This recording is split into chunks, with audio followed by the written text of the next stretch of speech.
ओम शांति। आज 21 फरवरी 2021 की अव्यक्त महावाक्य है बाबा के। बाबा ने कहा, निरंतर सेवाधारी बनने का साधन 4 प्रकार की सेवा है। आज विश्व कल्याणकारी विश्व सेवाधारी बाप अपने विश्व सेवाधारी सहयोगी सर्व बच्चों को देख रहे थे। हर एक बच्चा निरंतर सहज योगी के साथ साथ निरंतर सेवाधारी कहाँ तक बने हैं, क्योंकि याद और सेवा दोनों का बैलेंस सदा ब्राह्मण जीवन में बाप दादा और सर्वश्रेष्ठ ब्राह्मण आत्माओं द्वारा ब्लेसिंग का पात्र बनाता है। इस संगम युग पर ही ब्राह्मण जीवन में परमात्मा आशीर्वादें और ब्राह्मण परिवार की आशीर्वादें प्राप्त होती हैं। इसलिए इस छोटी सी जीवन में सर्व प्राप्तियां और सदा काल की प्राप्तियां सहज प्राप्त होती हैं। इस संगम युग को विशेष ब्लेसिंग युग भी कह सकते हैं। इसलिए ही इस युग को महान युग कहते हैं। स्वयं बाप हर श्रेष्ठ कर्म, हर श्रेष्ठ संकल्प के आधार पर हर ब्राह्मण बच्चे को हर समय दिल से आशीर्वाद देते रहते हैं। ये ब्राह्मण जीवन परमात्मा आशीर्वाद की पालना से वृद्धि को प्राप्त होने वाली जीवन है। भोलानाथ बाप सर्व आशीर्वाद की झोलियां खुले दिल से बच्चों को दे रहे हैं, लेकिन ये सर्व आशीर्वाद लेने का आधार याद और सेवा का बैलेंस है।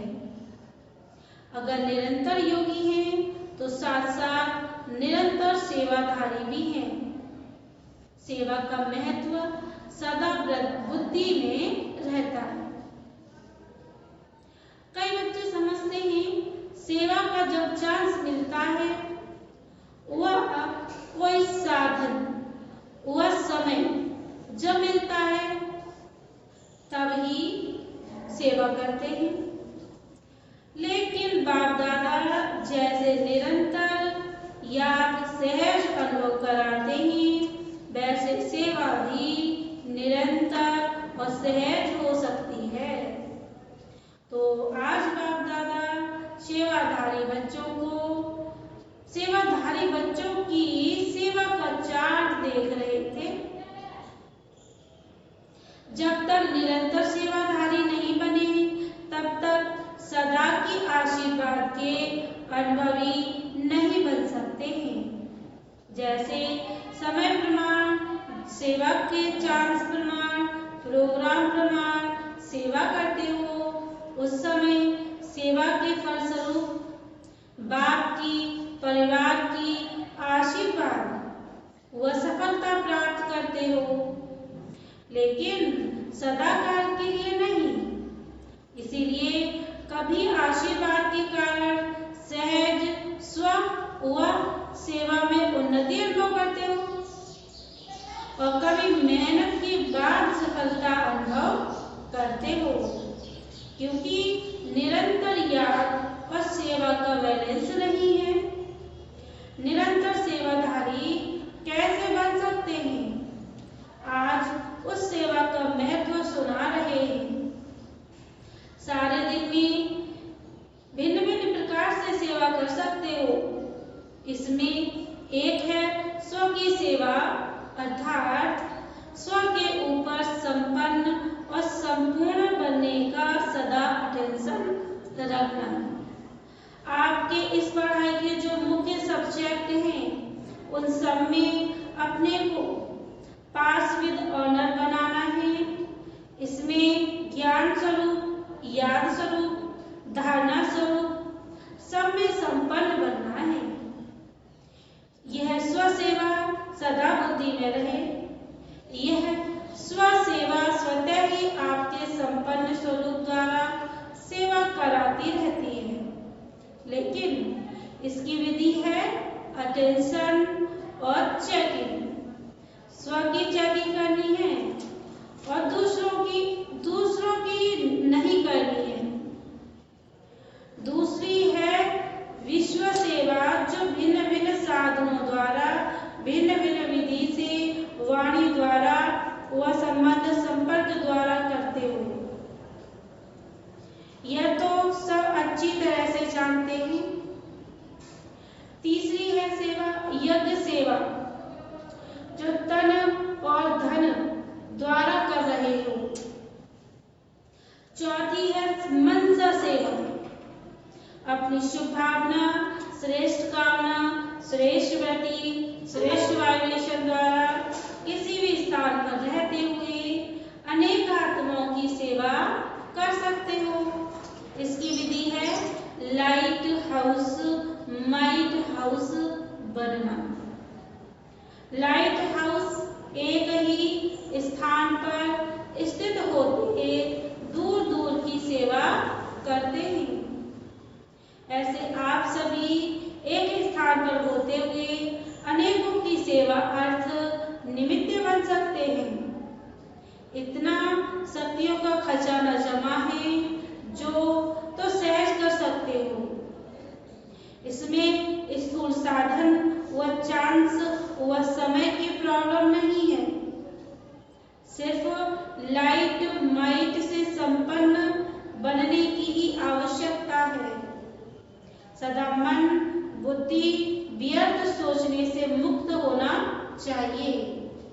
मनमनाभव के मंत्र का सहज स्वरूप होना चाहिए।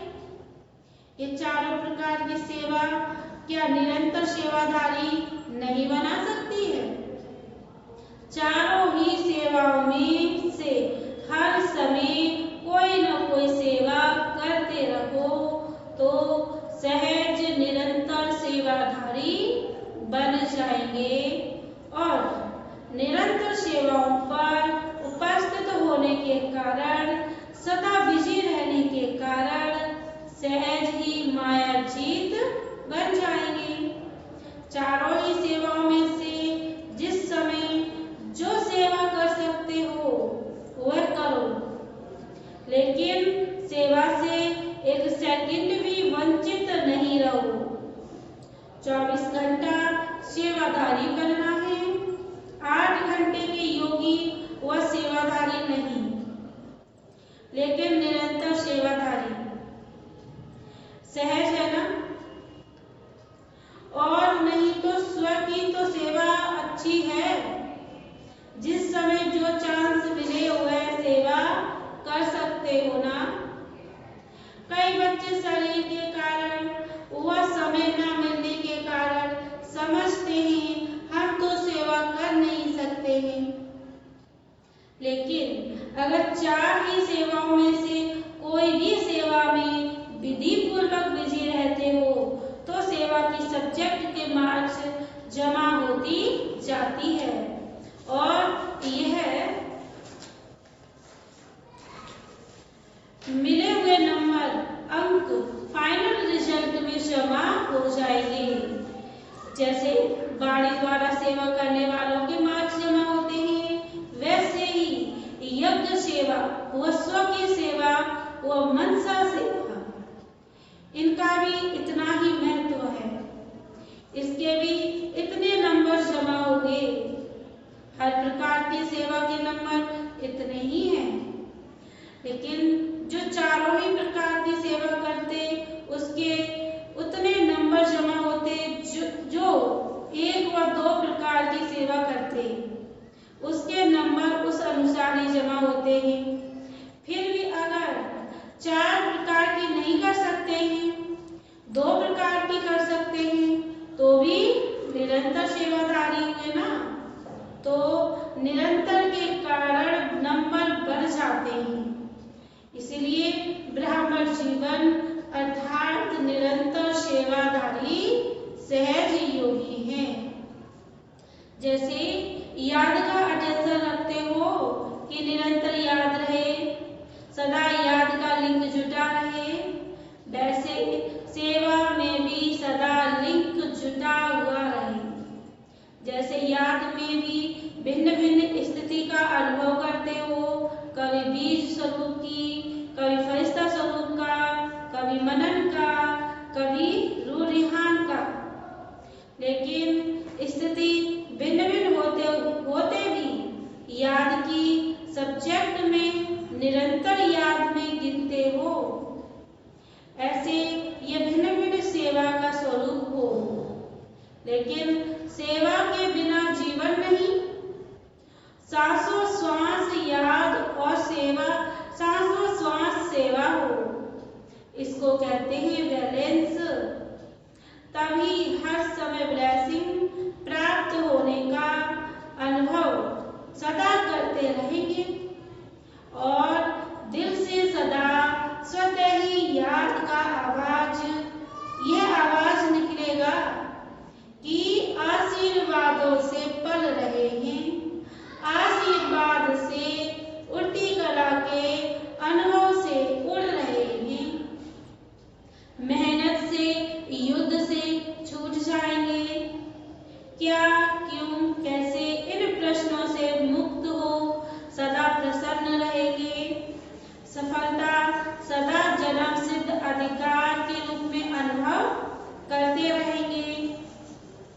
पता नहीं क्या होगा, सफलता होगी व नहीं होगी, पता नहीं हम आगे चल सकेंगे व नहीं चल सकेंगे। ये पता नहीं का संकल्प परिवर्तन हो तब मास्टर त्रिकालदर्शी स्थिति का अनुभव कर सकते हो। विजय तो हुई पड़ी है ना, यह निश्चय और नशा सदा अनुभव होगा। यही ब्लेसिंग की निशानियां है ना, समझा?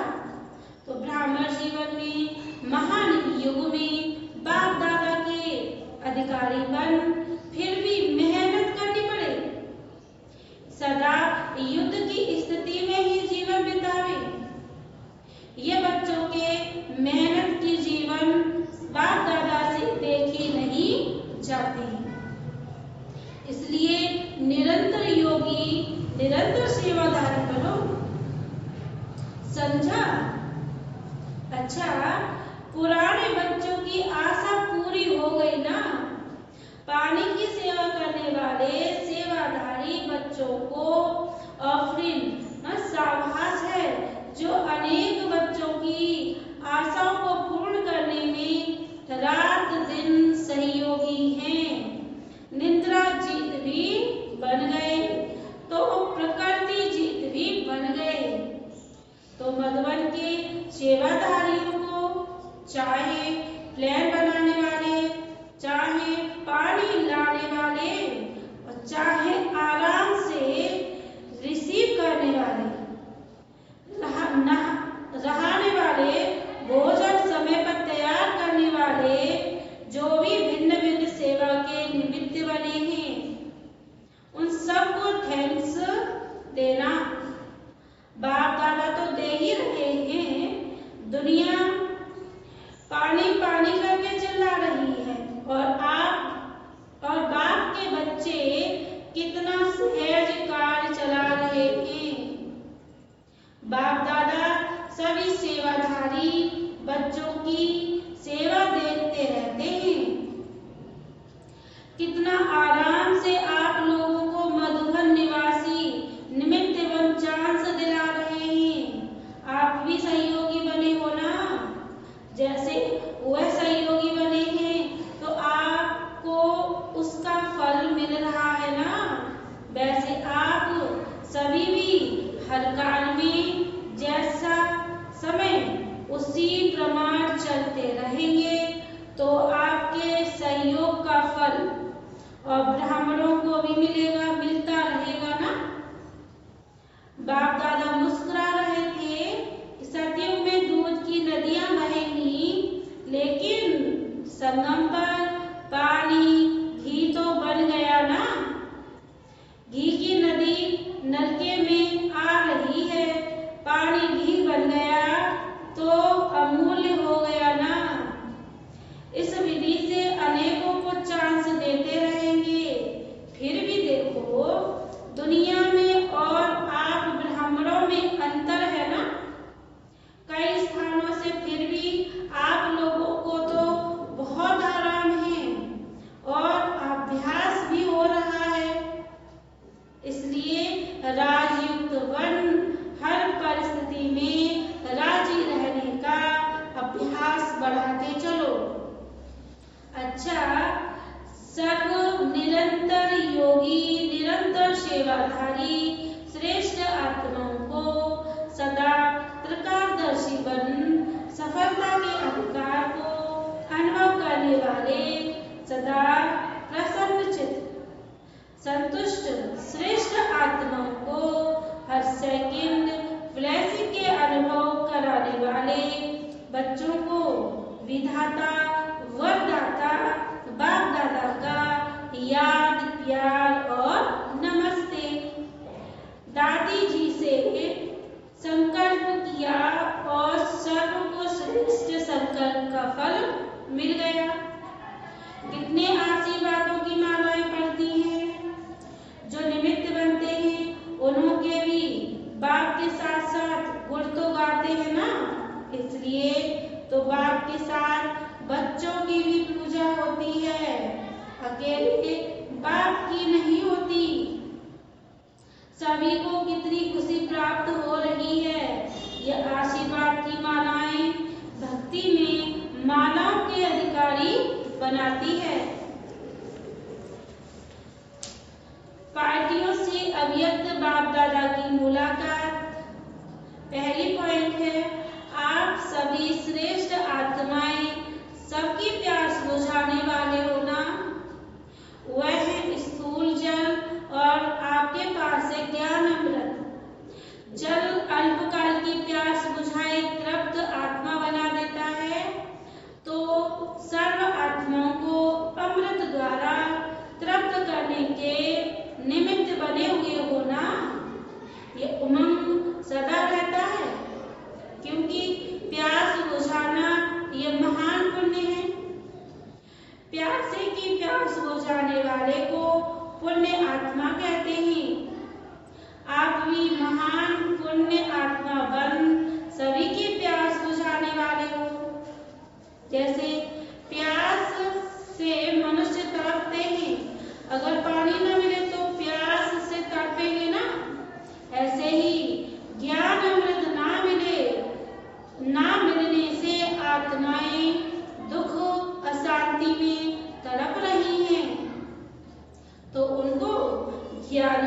देकर प्यास बुझाने वाली पुण्य आत्मा हो तो पुण्य का खाता अनेक जन्मों के लिए जमा कर रहे हो ना। एक जन्म में ही अनेक जन्मों का खाता अनेक जन्मों के लिए जमा कर रहे हो। एक जन्म में ही अनेक जन्मों का खाता जमा करते हैं ना, तो आपने इतना जमा कर लिया है ना, इतने मालामाल बन गए जो औरों को भी बांट सकते हो। अपने लिए भी जमा किया और दूसरों को भी देने वाले दाता बने। तो सदा ये चेक करो कि सारे दिन में पुण्य आत्मा बने या पुण्य का कार्य किया या सिर्फ अपने लिए ही खाया पिया मौज किया। जमा करने वाले को समझदार कहा जाता है, जो कमाए और खाए उसको समझदार नहीं कहेंगे। जैसे भोजन खाने के लिए फुर्सत निकालते हो क्योंकि आवश्यकता है, ऐसे ही ये पुण्य का कार्य करना भी आवश्यक है। तो सदा ही पुण्य आत्मा हो। कभी कभी की नहीं, चांस मिले तो करें, नहीं चांस लेना है, समय मिलेगा नहीं, समय निकालना है, तब जमा कर सकेंगे ना। इस समय जितना भी भाग्य की लकीर खींचना चाहो उतना खींच सकते हो, क्योंकि बाप भाग्य विधाता और वरदाता है। तो श्रेष्ठ नॉलेज की कलम बाप ने अपने बच्चों को दे दी है। इस कलम से जितनी लंबी लकीरें खींचनी चाहो खींच सकते हो। अच्छा, दूसरी पॉइंट, सभी राजऋषि हो ना। राज अर्थात अधिकारी और ऋषि अर्थात तपस्वी। तो तपस्या का बल सहज परिवर्तन कराने का आधार है। परमात्मा लगन से स्वयं को और विश्व को सदा के लिए निर्विघ्न बना सकते हैं। निर्विघ्न बनना और निर्विघ्न बनाना, यही सेवा करते हो ना। अनेक प्रकार के विघ्नों से सर्व आत्माओं को मुक्त करने वाले हो। तो जीवन मुक्त का वरदान बाप से लेकर औरों को दिलाने वाले हो ना। निर्बंधन अर्थात जीवन मुक्त। तीसरी पॉइंट है, हिम्मते बच्चे मद्दे बाप। तो बच्चों की हिम्मत पर सदा बाप की मदद परम गुणा प्राप्त होती है। बोझ तो बाप के ऊपर है, लेकिन ट्रस्टी बन सदा बाप की याद से आगे बढ़ते रहो। बाप की याद ही छत्र छाया है। पिछला हिसाब सूली है, लेकिन बाप की मदद से कांटा बन जाता है। परिस्थितियां आनी जरूर हैं, क्योंकि सब कुछ यहाँ ही चुकतू करना है, लेकिन बाप की मदद कांटा बना देती है। बड़ी बात को छोटा बना देती है, क्योंकि बड़ा बाप साथ है ना। तो सदा निश्चय के आगे बढ़ते रहो, निश्चय से आगे बढ़ते रहो। हर कदम में ट्रस्टी अर्थात सब कुछ तेरा, मेरापन समाप्त।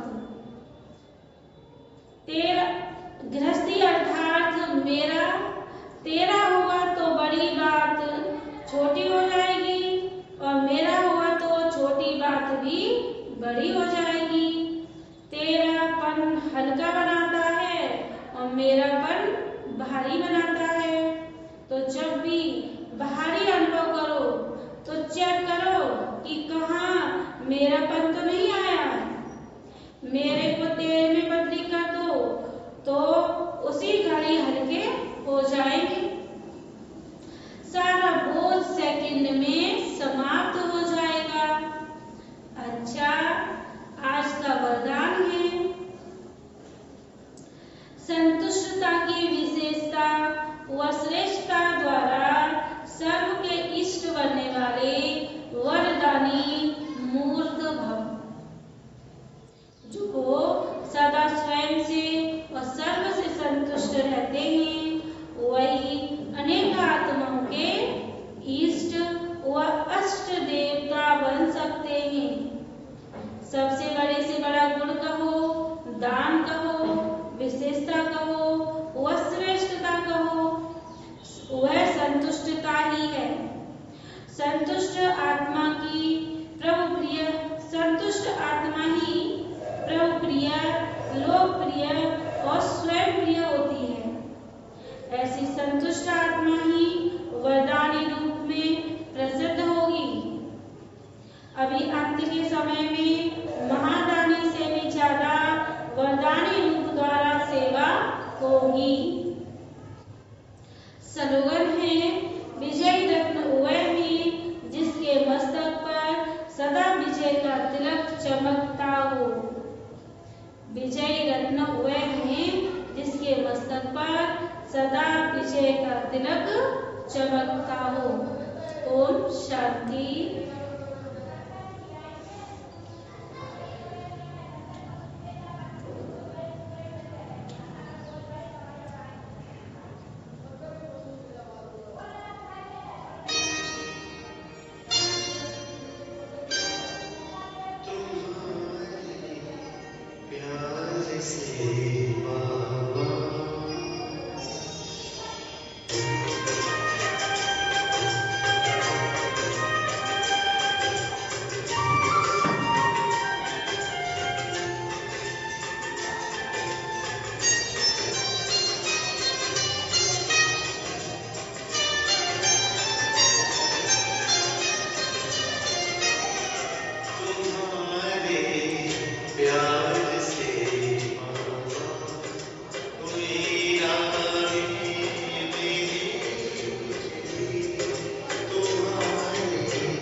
उड़ के संग